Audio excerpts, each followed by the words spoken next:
కూడా పార్టీలోకి వస్తుంటే ప్రతి ఒక్కరికి పేరు పేరు పెద్ద నాయకులందరికీ కూడా మేము పనిచేస్తాం అనుకుని నేను ఒకటే చెప్పాను. నేను చాలా ఆశయాలతో వచ్చాను. నేను కూర్చొని నేను కాంప్రమైజ్ అయ్యే వ్యక్తిని కాదు.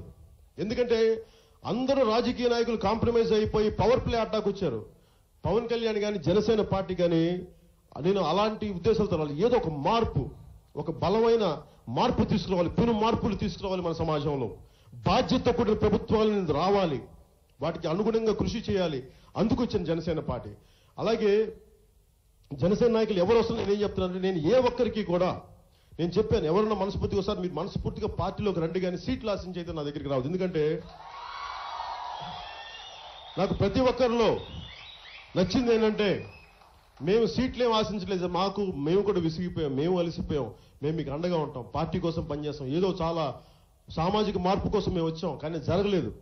ఈసారి చాలా బలంగా జరుగుద్ది అని చెప్పి ప్రతి ఒక్కరూ నేను కోరుకుంటుంది కూడా, రాజకీయాలంటే డబ్బున్నోళ్ళే ఉండాలా, వేల కోట్లు ఉండేవాళ్ళు కావాలా, లేదంటే తరతరాలుగా తాత ముత్తాతలు రాజకీయాలు ఉన్న వాళ్ళు కావాలి. సామాన్యులు రావాలి, మధ్యతరగతి మనుషులు రావాలి, మధ్యతరగతి మేధావులు రావాలి.